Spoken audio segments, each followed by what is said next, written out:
देखिए आम्बुवाची, आम्बु का मतलब जल और वाची का मतलब फ्लो, मूवमेंट, प्रकृति का मूवमेंट, जल का प्रवाह, माता की शक्ति की ऊर्जा।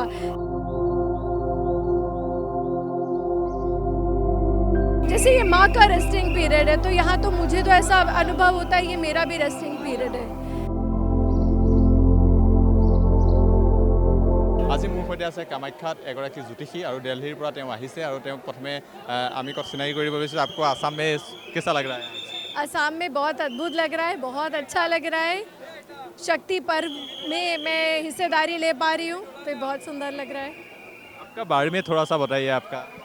मैं एस्ट्रोलॉजर हूँ, मैं दिल्ली से हूँ और माँ कामाख्या जी की इच्छा से मैं कई बार उनके पॉडकास्ट करती आ रही हूँ और मैं रिसर्चर और सर्चर दोनों ही आप कह सकते हैं इस सब्जेक्ट पर और माता के ऊपर 10 महाविद्याओं पर मैं हमेशा चर्चा भी करती हूँ और चैनल पर आती हूँ। आप माँ कामाख्या के ऊपर भी चर्चा करते हैं? जी बिल्कुल। आपने क्या समझता है कि कैसा लगता है माँ कामाख्या के बारे में? आपने क्या क्या रिसर्च किया है?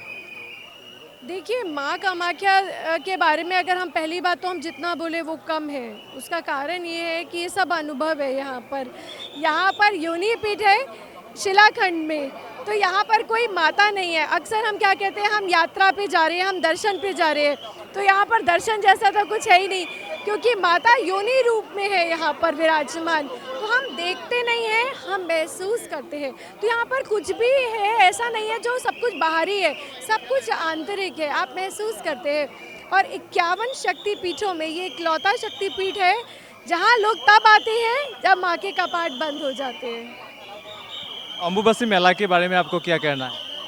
देखिए आम्बुवाची, आम्बु का मतलब जल और वाची का मतलब फ्लो, मूवमेंट, प्रकृति का मूवमेंट, जल का प्रवाह, माता की शक्ति की ऊर्जा।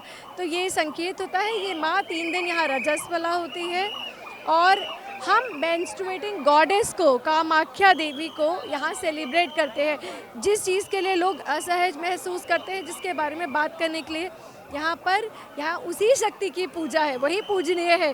वही योनि का जो जल है वो हम ग्रहण करते हैं प्रसाद रूप में और रक्त वस्त्र मिलता है जो कि प्रसाद रूप में। इससे ज़्यादा सुंदर बात क्या होगी? अम्बुबासी, आप एक ज्योतिषी एस्ट्रोलॉजर हो, अम्बुबासी मेला के इस दौरान क्या करना चाहिए, क्या करने से अच्छा होगा लोग? देखिए यहाँ पर कुछ भी बाहरी नहीं है, माँ का रेस्टिंग पीरियड है। आप देखिए दूर दूर से साधक आए हैं, जो दर्शन करने वाले हैं वो तो परिक्रमा करके चले जाएंगे, है ना, पर जो साधक हैं वो इस समय अपने मंत्रों का जाप करते हैं, क्योंकि मंत्र सिद्धि का समय है। यहाँ इस समय इतनी ऊर्जा होती है माता की कि जितना उसका फ्रीक्वेंसी लेवल बहुत ऊपर होता है। तो यहाँ पर जितने लोग हैं उनको साधना करनी चाहिए, शांत रहना चाहिए, क्योंकि बाहरमुखी नहीं है, यह अंतर्मुखी है और शांति से बैठकर साधना करनी चाहिए यहाँ पर और अपने मंत्रों को सिद्ध करना चाहिए, व्रत करना चाहिए। और जो लोग नहीं भी आ पा रहे वो भी माता का घर पर अपने रहकर व्रत कर सकते हैं, माँ का जाप कर सकते हैं। यहाँ नहीं, 10 महाविद्याओं में अब कोई प्रकाश नहीं होगा, 3 दिन सबके कपाट बंद होंगे। साउथ के भी जो मंदिर है वो भी बंद रहेंगे। जहाँ जहाँ देखिए शक्तिपीठ जहाँ है वहाँ पर माता अब विश्राम करिए और माना जाता है कि 51 शक्तिपीठों की ऊर्जा इस समय आम्बुवाची के दौरान अंदर गर्भगृह में होती है और माँ सती का रूप लेती है और हम सबको आशीर्वाद देती है। आप कब तक रहोगे यहाँ पर? कैसा लगता है? जी हम आने का तो हमेशा टिकट करते हैं, जाने का फ्लाइट का भी बिल्कुल नहीं किया। तो मोस्ट प्रोबेबली हम 28-29 तक आफ्टर दर्शन ही जाएंगे। पहले दर्शन आते समय दर्शन किया है, उसके बाद साधना में रहते हैं, उसके बाद हम दर्शन करने के बाद तभी जाएंगे। यहाँ कुछ भी जल्दी नहीं है। कैसा लगता है यहाँ का माहौल? देखिए जैसे ये माँ का रेस्टिंग पीरियड है, तो यहाँ तो मुझे तो ऐसा अनुभव होता है ये मेरा भी रेस्टिंग पीरियड है।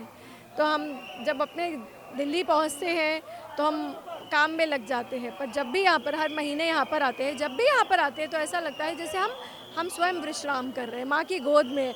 माँ का जो गर्भगृह है, आप ये सोचिए वो ही इतना सुंदर है, वहाँ का अनुभव इतना सुंदर है कि आप उस अंधकार में वो जो जल की नमी है और जो ऊर्जा का एक प्रकाश है जो एक दिए के रूप में है, ऐसा लगता है जैसे हम खुद ही माँ के गर्भ में हैं।